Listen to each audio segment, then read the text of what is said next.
अस्सलाम वालेकुम। आज का हमारा जो टॉपिक है डैट इज़ वाउंड। हम वाउंड के ऊपर बात करेंगे, ठीक है। वाउंड को देखेंगे, उसकी डेफिनेशन देखेंगे, ठीक है। उसके बाद हम टाइप्स ऑफ वाउंड को देखेंगे। दैन हम देखेंगे कौन कौन से फैक्टर्स हैं जो वाउंड की हीलिंग को इफ़ेक्ट कर रहे हैं। उसके बाद हम रिपेयर ऑफ वाउंड को स्टडी करेंगे और लास्ट पे हम डिस्कस करेंगे मैनेजमेंट ऑफ वाउंड। अब हम स्टार्ट करते हैं अपना वाउंड का टॉपिक। सबसे पहले वाउंड तो हमें पता है कि क्या होता है, जिसको हम आम जुबान में बोलते हैं ज़ख़म, ठीक है। लेकिन आज हम वाउंड की मेडिकल डेफिनेशन पढ़ेंगे। इसकी मेडिकल डेफिनेशन क्या है कि wound is the break in the continuity of body tissue.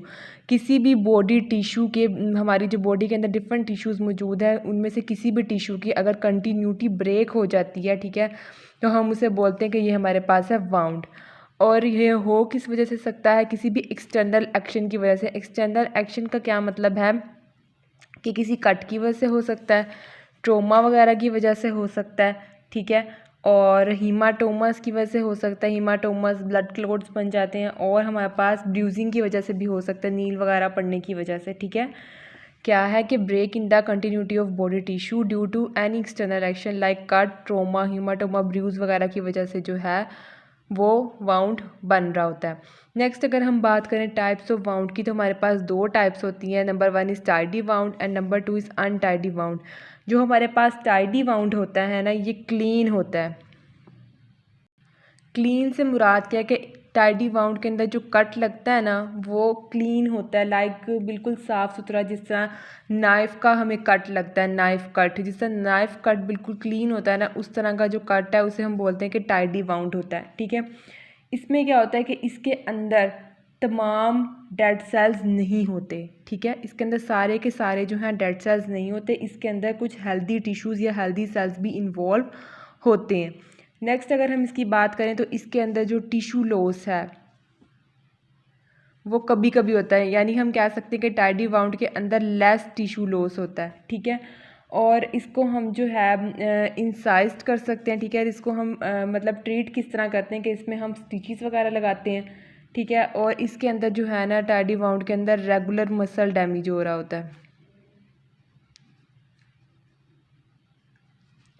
Treatment की बात कर ली कि इंसिजन लगाएंगे, ठीक है, स्टिचेस वगैरह के थ्रू जो है हम इसको ट्रीट कर लेते हैं। नेक्स्ट अगर हम बात करें अनटाइडी वाउंड की, तो untidy wound as compare to tidy wound contaminated होता है, ठीक है। जो टाइडी वाउंड था वो क्लीन था, जो अनटाइडी वाउंड है ये कंटेमिनेटेड है, ठीक है। कंटेमिनेटेड किस तरह कि ये बनेगा किस तरह, फॉर एग्जांपल अगर कोई रोड साइड एक्सीडेंट हुआ है, ठीक है, तब जो वाउंड बनेगा हम उसे अनटाइडी वाउंड बोलेंगे, ठीक है।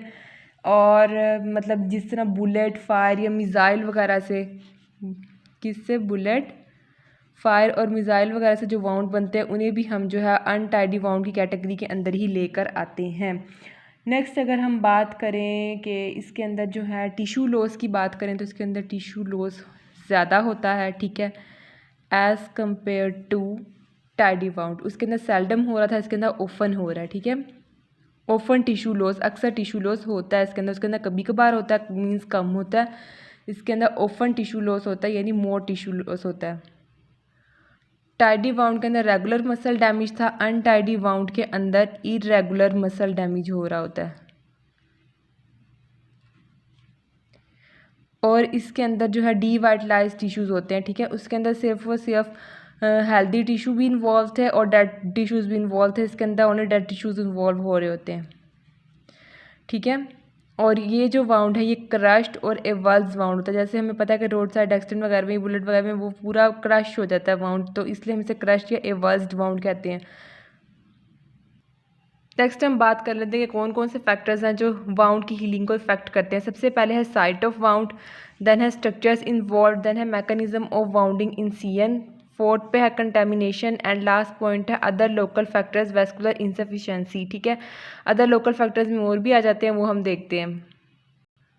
साइट ऑफ वाउंड किस तरह इफेक्ट करेगा हीलिंग के ऊपर, ये जो है ना जगह के ऊपर डिपेंड कर रहा होता है कि कुछ जगहों के जो ज़ख़म होते हैं वो जल्दी हील हो जाते हैं और कुछ जगह के जो ज़ख़म होते हैं वो जल्दी हील नहीं होते, ठीक है। जैसे अगर हम बात करें कि ईयर, अगर हमारे कान पे कोई ज़ख़म बनता है तो वो देर से हील होता है एज़ कम्पेयर टू अगर हमारे स्किन पे कोई ज़ख़म बना है वो जल्दी हील हो जाता है, ठीक है। नेक्स्ट अगर हम बात करें स्ट्रक्चर्स इन्वॉल्व से मुराद ये कि अगर स्किन और एपिडर्मस इन्वॉल्व है तो जो हीलिंग है वो फास्ट हो जाएगी, ठीक है। और अगर स्किन एपिडर्मस के साथ डर्मस, फेशिया, बोन्स वगैरह भी इन्वॉल्व है तो हीलिंग है वो लेट होगी, ठीक है। मीन्स जितने ज़्यादा स्ट्रक्चर्स इन्वॉल्व होंगे उतनी लेट हीलिंग होगी और जितने कम स्ट्रक्चर्स इन्वॉल्व होंगे उतनी फास्ट हीलिंग होगी। नेक्स्ट हम बात करते हैं मैकेनिज़्म ऑफ वाउंडिंग इंसिजन। इसमें क्या है कि जो अगर वाउंड स्वीयर है तो उसकी हीलिंग लेट होगी, ठीक है। स्वीयर वाउंड की हीलिंग लेट होगी। नेक्स्ट है कंटेमिनेशन अभी हमने पढ़ा कि कंटेमिनेटेड वाउंड कौन सा होता है, अनटाइडी वाउंड होता है। अगर कंटेमिनेटेड वाउंड होगा तो उसकी हीलिंग भी लेट होगी। नेक्स्ट आ जाता है हमारे पास अदर लोकल फैक्टर, जिसमें सबसे पहले है वैस्कुलर इंसफिशिएंसी में क्या होता है, ब्लड वेसल्स के अंदर प्रॉपर ब्लड नहीं आ रहा होता, लाइक थ्रोम्बोफिलीबाइटिस के केस में जो है ब्लड वेसल में प्रॉपर ब्लड नहीं आ रहा होता, जिसकी वजह से जो हीलिंग है वो डिले हो जाती है। नाम से पता चला वैस्कुलर इंसफिशिएंसी के जो ब्लड सप्लाई है वो कम है, ठीक है। अदर फैक्टर्स के अंदर हमारे पास वैस्कुलर इंसफिशिएंसी के बाद आ जाते हैं कुछ सिस्टेमिक फैक्टर्स जो हमारी जो वाउंड की हीलिंग है उसको अफेक्ट कर रहे होते हैं, ठीक है। माल नरिशमेंट है, वाइटामिन एंड मिनरल डेफिशिएंसीज है। वाइटामिन मिनरल डेफिशिएंसीज जो है वो डायबिटीज़ मेलिटस लाइक के जो पेशेंट्स होते हैं उनके अंदर हो रही होती हैं, तो उनके अंदर भी जो है ये जो हीलिंग का प्रोसेस है ये डिले होता है। मेडिकेशन पे अगर कोई पेशेंट लाइक स्टीरॉइड्स वगैरह ले रहा है तो उसकी जो है हीलिंग इफेक्ट होगी। इम्यून डेफिशिएंसीज मतलब कोई कीमोथेरेपी का पेशेंट है, कीमोथेरेपी उसकी हो रही है तो उसकी हीलिंग भी लेट होगी। और अगर कोई पर्सन स्मोकिंग करता है तो उसकी हीलिंग भी डिले होगी, क्योंकि जो स्मोकिंग है वो हमारे इम्यून सिस्टम को वीक कर देती है। नेक्स्ट अगर हम बात करें रिपेयर ऑफ वाउंड की, तो हमने पढ़ा था दो तरह के वाउंड होते हैं, टाइडी वाउंड और अनटाइडी वाउंड, ठीक है। जो टाइडी वाउंड है उसका रिपेयर किस तरह किया जाता है कि उसको स्टिचेस से क्लोज कर दिया जाता है, लेकिन जो अनटाइडी वाउंड है उसको स्टिचेस से क्लोज नहीं किया जाता, ठीक है, क्योंकि वहाँ पे पस एक्यूमुलेशन हो रही होती है जिसकी वजह से इन्फेक्शन हो सकता है, इसलिए उसको स्टिचेस से क्लोज नहीं किया जाता। नेक्स्ट अगर हम बात करें कि वाउंड के डीवाइटलाइजेशन की, तो इसमें क्या होता है कि डीवाइटलाइज का मतलब है कि वहाँ से डेड टिश्यूज़ को रिमूव कर दिया जाता है, डेड टिश्यूज़ आर रिमूव्ड, ठीक है। और जो हमारा वाउंड है उसकी मल्टीपल टाइम्स डीवाइटलाइजेशन की जाती है, मतलब मल्टीपल टाइम्स वहाँ से डेड टिश्यूज़ रिमूव किए जाते हैं। और हमें क्या कहते हैं पता किस तरह चलता है कि वहाँ से जो है डेड टिश्यूज़ कम्प्लीटली रिमूव हो गए, वहाँ पर फिर इन्फेक्शन नहीं होता। और इन्फेक्शन का इंपॉर्टेंट साइन क्या होता है, पस एक्यूमुलेशन। अगर वहाँ पे पस एक्यूमुलेशन अभी भी हो रही है डैट मीन्स कि वहाँ पर इन्फेक्शन है और डेड टिश्यूज़ वहाँ पे भी और मौजूद है। जब पस एक्यूमुलेशन ख़त्म हो जाए तो इसका मतलब है कि वहाँ पे जो है डेड टिश्यूज़ कम्प्लीटली रिमूव हो चुके हैं, ठीक है। अगर वहाँ कोई वाउंड है वो ड्राई वाउंड है, ठीक है, और उसमें पस भी नहीं है तो हम उसे कहते हैं कि डैट इज़ टाइडी वाउंड, वो टाइडी वाउंड की कैटेगरी के अंदर आ रहा होता है, ठीक है। और अगर हमारे पास अनटाइडी वाउंड है तो उसमें हम क्या करते हैं, लार्ज वाउंड है तो हम उसे अनटाइडी वाउंड या लार्ज वाउंड है तो हम उसे क्या करते हैं कि हम उसे पहले वाउंड को स्मॉल करते हैं, स्मॉल करने के बाद हम जो है फिर उसकी डिब्राइडमेंट करते हैं, ठीक है। और लार्ज वाउंड किस किस में होते हैं, बुलेट, फायर या मिसाइल वगैरह के जो केस हैं इनके अंदर जब वाउंड होता है तो वो हम लार्ज वाउंड की कैटेगरी के अंदर आ रहा होता है, ठीक है। या अनटाइडी वाउंड हमने पढ़ा पीछे। उसको वाउंड को पहले स्मॉल करेंगे, उसके बाद उसकी डिब्राइडमेंट करेंगे। डिब्राइडमेंट मीन के वहाँ से डेड सेल्स को रिमूव करेंगे, ठीक है। डिब्राइडमेंट जो है वो अर्थक्वेक डिजास्टर्स वगैरह के केस में भी जो है मल्टीपल टाइम्स की जाती है। और हम डिब्राइडमेंट क्यों करते हैं, हम डिब्राइडमेंट करते हैं टू प्रिवेंट कंपार्टमेंट सिंड्रोम, ठीक है। कंपार्टमेंट सिंड्रोम और वायरल कंटेमिनेशन से प्रिवेंट करने के लिए हम डिब्राइडमेंट करते हैं, ठीक है। ज़ाहिर सी बात है डेड टिश्यूज़ को रिमूव नहीं करेंगे तो वो वहाँ पे जो है वो इन्फेक्शन काज करेंगी, वायरल कंटेमिनेशन होगी, ठीक है।